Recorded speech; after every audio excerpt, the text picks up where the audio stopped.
Hey again. Today I'm going to read the book When I Was 8.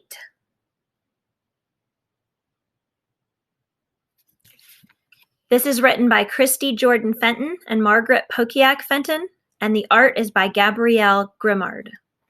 When I Was 8. I knew many things when I was 8. I knew how to keep the sled dogs quiet while Father snuck up on the caribou, and to bring the team to him after a kill. I knew the sun slept in the winter and woke in the summer. And I knew that when the sun-warmed Arctic Ocean shrugged off its slumbering ice, we would cross it to trade furs with the outsiders. I don't know, are those the kinds of things you knew when you were 8? Seems like she might do some different kinds of things than what we typically do in our culture here. But I did not know how to read the outsiders' books. It was not enough to hear them from my older sister, Rosie. I longed to hear them and to read them for myself. Although I begged like a hungry dog after scraps, Father would not let me go to the outsider's school like Rosie did. He knew things about the school that I did not. But my name is Uliman, the stubborn stone that sharpens the half-moon ulu knife used by our women.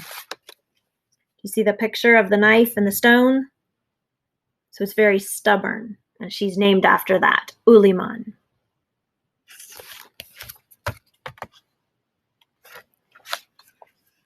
I wore away at him all through the winter, and when the sun woke again and we traveled to trade with the outsiders, Father reluctantly left me at their school.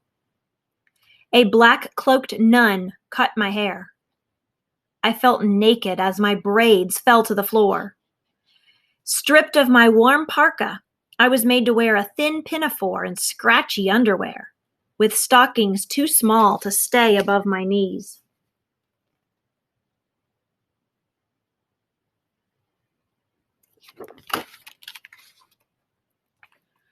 My Inuit name was taken, and I was to be called Margaret.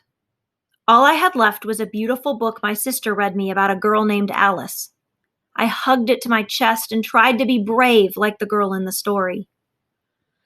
Every day for weeks, we woke very early for chores. Instead of sitting in desks, we scrubbed the floor beneath them.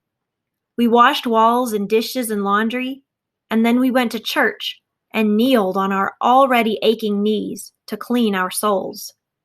I worked hard, but it brought me no closer to being able to read.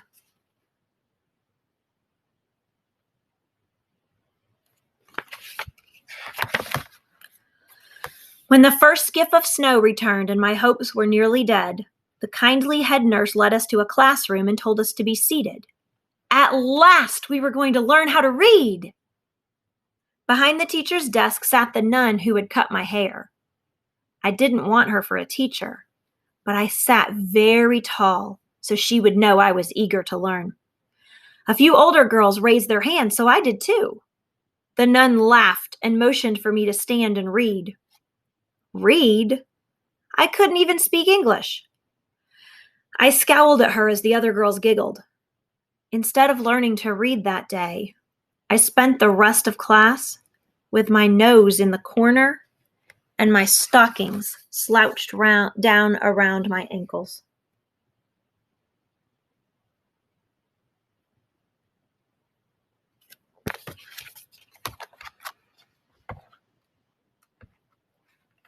The nun constantly gave me extra chores. As part of my education, she said. But though my muscles ached from the hard work and I could barely keep my eyes open, she would not wear out my determination. I used every task as an opportunity to learn new words. I studied each letter of the alphabet before I wiped it off the board. I looked at the labels on cleaning supplies and tried to sound out the words.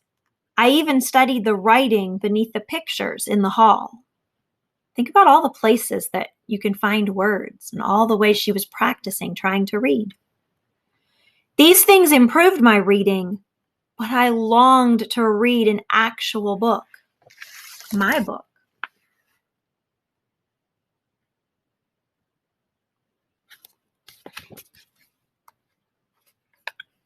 One evening, I hurried through my supper of cabbage soup, planning a hasty escape.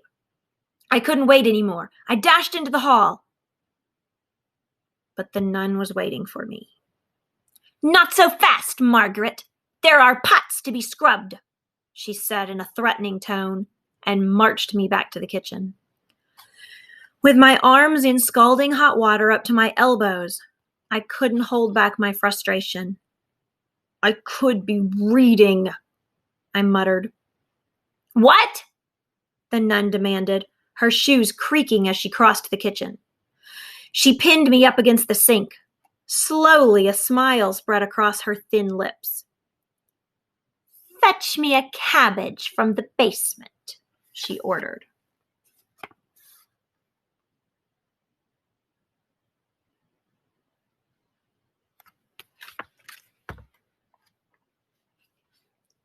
I'd heard of stories of children who disappeared in the dark cavern down in the basement.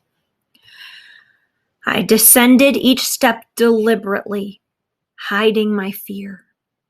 My hands quickly found a cabbage in the shadows, and I scurried up the stairs, but she slammed the door, shutting out all light.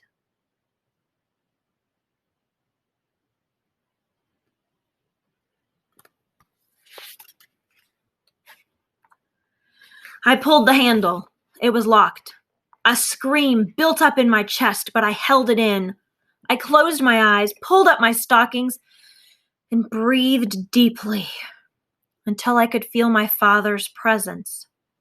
He wrapped his arms around me in the darkness, and I spelled out my Inuit name to him, whispering, Olemaun.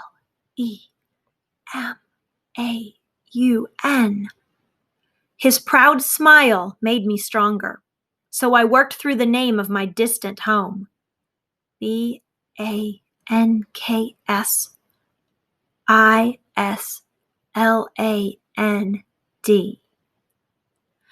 I spelled many things from home, and I was starting on the title of my book, A-L-I,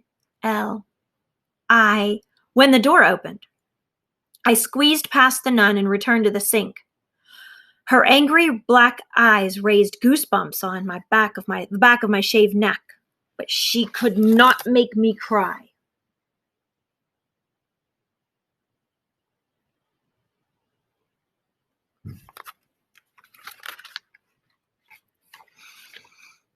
When I returned to the dorm room that night, all the girls were giddy.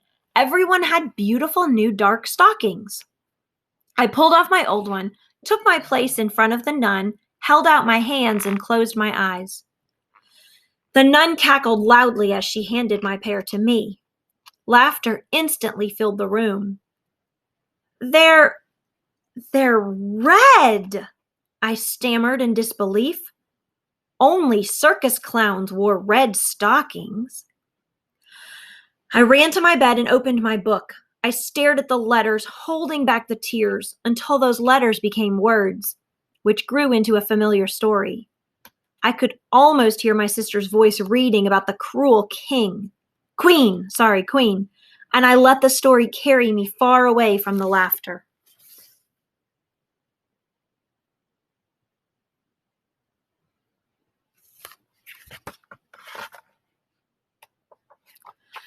The next morning, I crept quietly to breakfast, but an older girl saw me and called out, "Fatty legs!" as bits of food fell from her mouth. "Fatty face!" I shouted back. "F-A-T-T!" The nun swooped in. "If you cannot get along with others, you can tend to the laundry," she hissed. I entered the laundry room and stood beside the large vat with the fire crackling beneath it. And then an idea came to me. I knew what I could do with my red stockings. I burned them to ashes. I felt like Alice after a bite of magic cake, as large as the entire room.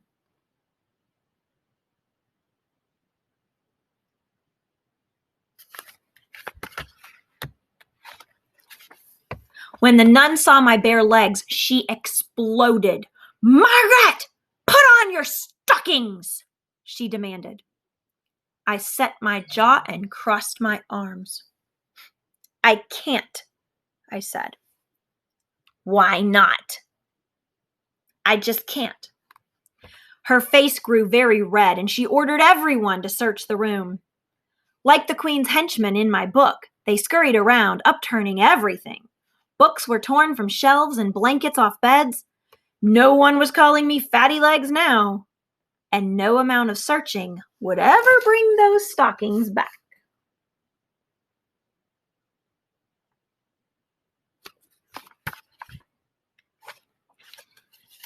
The nun snarled when I was allowed another pair.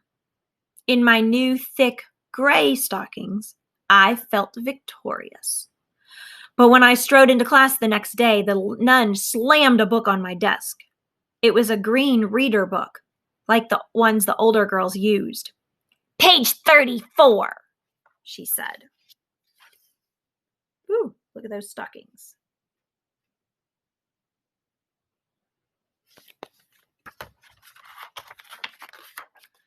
She wanted to cut me down to size. I opened the book, nervousness swelling in my throat. I looked at the words and began slowly, twisting my tongue around the consonants and forming my mouth around the vowels. By the second paragraph, I confidently sliced through the words without a single moment of hesitation. There was no stopping me.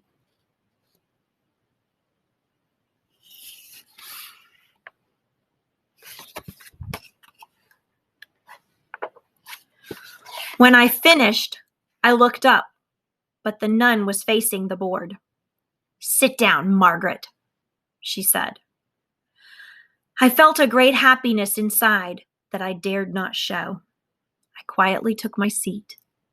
I was Uliman, conqueror of evil, reader of books. I was a girl who traveled to a strange and faraway land to stand against a tyrant like Alice. And like Alice, I was brave, clever, and as unyielding as the strong stone that sharpens an ulu. I finally knew this, like I knew many things, because now I could read.